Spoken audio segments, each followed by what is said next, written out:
Once in China, my dad and I ended up going to a random village by accident when we were trying to go to Beijing. Um, this is a story. It's one of the most crazy stories I can remember. I even had to call dad to recall some of the memories. Um, so we were in Huhot and we needed to go to Beijing to sort something out for my dad because he wanted to get a long-term visa.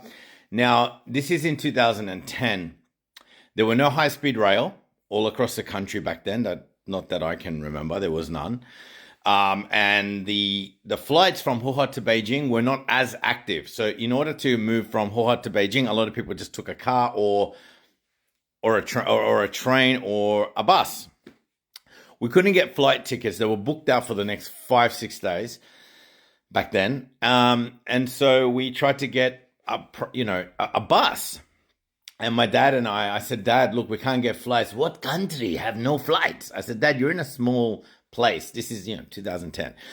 I said, Dad, let's see if we can get a bus. Oh, shit, bus, many hours. Ugh, it must have some girl inside to look. It cannot just look at you, son. I said, Dad, that's so offensive. And then anyway, we went to the bus station, and the tickets, I believe, were like 50 or 80 RMB each. Like back then, that was like $10, $15 Australian. And we bought tickets, and it was a big bus. There's a toilet. It's like double decker. It's not double decker, but anyway, it was really, really nice. It was a nice bus. You get like this chair that looks like a bed, and it's an overnight bus, right? And my dad and I were like, oh, because we said Beijing, Beijing. The guy said, yeah, Beijing, Beijing. Beijing City. I said, yes, Beijing. And I said, whereabouts? And then he said something that sounded like the gate number 4. I said, okay, gate number 4. And then my dad's like, make sure you are right. Make sure, check again. Your Chinese is not good. Back then, I couldn't speak much. So anyway, and then I said, gate 4, 4号, 10号, 10号. I said, oh, 4号. I said, 4号. I said, Dad, it's number 4. He goes, 对, 10号. Now, I made a mistake and I went to gate 4. And my dad and I were walking. Oh, I can't wait to go Beijing. I need big city. I need drink, something nice, maybe have Turkish food. I said, Dad, you've been here for like 2 weeks. What are you stressing about? Anyway, finally, we ended up going to the bus stop. And look, everyone's getting their ticket checked. So I thought, if I'm at the wrong bus, it's got to be, and there's no English anywhere. 2010, my friends. This isn't China today. This is China back in the day. And the guy's checking tickets, and we're the only foreigners on the bus, going on the bus. And the guy started excited. And he's like, oh, 老外, 你好老外, 你会说中文吗? Do you say foreigner? Do you speak in Chinese? I said, 会一点点. I said, speak a little bit. My dad's like, tell him, I have kebab shop. I said, Dad, it's not like a trophy. No one even knows what a kebab shop is. Just tell him, 我爸有烤肉店在澳大利亚. I said it in the most basic, 你们很厉害, 老板, boss. Anyway, and the guy just let us in. He didn't check the tickets. And I showed the ticket to him. He said, come. So we got on the bus. And my dad's like, very good. This bus little bit smaller than the Beijing one, right? I said, Dad, it's all right. Let's just go. My dad's like, okay, let's go. Sit inside. And when we're going in the bus, my dad is, he's puffed up chest, right? Big man. And he's looking around. Ni hao, hello. I, Philip, I have kebab shop. Hello. You, very beautiful. Your baby is very nice. Very cute.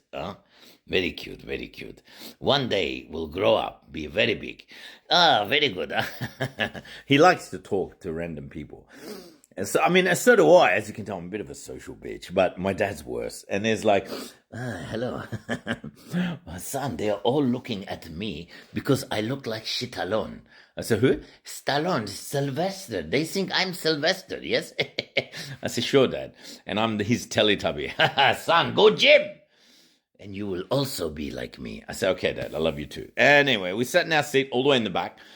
And it wasn't those reclining seats like the ones we thought, because, I don't know, I thought you're going to Beijing, you're going to have to, all that. No. But my dad and I sat and, I'm an avid reader. I read lots of books. I should join Book Talk one day, but anyway.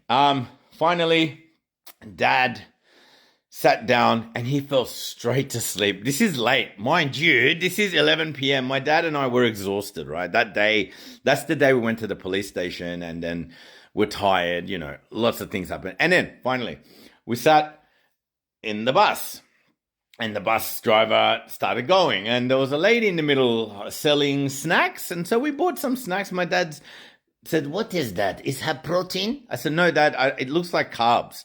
"Oh, you should eat that. You like this one. You like carb, right?" I said, "Yeah, Dad, I like carbs. Can't you tell?" He goes, "Yes, you are very big now. You need to lose weight, son." And my dad loves me. I love him. He wants me to be fit, man. It's how a dad should be. And I love my dad because he's handsome, he's strong, he's cool, man. He's like my bro. I call him Dad because I have to, but he's actually my bro. I'm telling you guys. Anyway, and finally we had the snacks. My dad liked it. My God, my dad liked Chinese snacks. "Son, get the name. Take pictures." I had one of those old Nokia camera phones. This is 2010, man. The phones weren't as advanced. And take photo of this snack. I want to put in my kebab shop. Yes, I give it with chicken kebab together with Chinese chips. I say, and he always put emphasis on the Chinese chips. Anyway, I said that. Okay, I took a photo and then, my phone camera was shit. It was very blurry. I'll see if I can find the photo and put it up here. I don't think I can. Anyway, the bus left and my dad's like, he just went to sleep. No, kebab, no. And he talks in his sleep, my dad, when he's, chicken beef, no, I don't have. And, anyway. And then finally I was like, oh, okay, maybe I'll start sleeping as well. And then we went to bed. We slept. The seat was a reclining seat. It was all right. It wasn't that bad. And then the next morning, because it was overnight sleeper, I thought by the time we wake up, we're going to arrive to Beijing. But this is Beijing. I mean, we should have been in Beijing. We were woken up. It looked dark outside. And I looked at my watch. It was around 4 a.m. I said, nah, man, we can't be in Beijing in 5 hours. It's got to be much longer. It's like 10 hours at least, man. And I looked and everyone's off the bus, except for my dad and I. The bus is empty. I said, Dad, wake up, Dad. What? Oh, no, I don't want any more. What, son? Why you wake me? It's so early. I'm not fishing. Why you wake me? I said, Dad, the bus stopped. What? My dad panicked mode. What? Remember, I hear his lips. What you mean? I said, Dad, get up. We need to go. We need to get off the bus. I don't know what's going on. It's like a horror film. We don't know what's going on. Freaking bus stopped. And we got off the bus. Everyone's outside having a smoke. I said, oh, there's probably a rest time. Son, rest my ass rest. It's sleep time. We got outside and I asked the bus driver, 我们几点到北京? What time we get to Beijing? And then he's like, Beijing? Huh? Beijing ma? No Beijing. Beijing that way. 我们在河北. What? 河北? Where is the Hebei, man?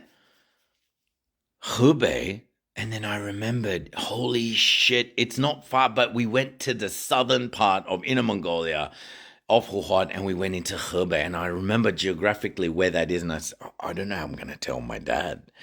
I said, Dad, what? We went on the wrong bus, Dad. What, son? I told you to check. Why you don't check? Why you are like this, like your mother? Where are we? Where? They're gonna sell our balls. And now we are somewhere else. I don't know. Where do you take me? Dad, I didn't take you. I don't know. I thought they would check. Son, shh. Put finger, shh. Let me talk to him. Sir, where is Beijing? I go Beijing. And the guy said, Beijing, there, over there. And then he pointed us to a taxi from where we were to Beijing would take 20 hours. Get ready for part 2.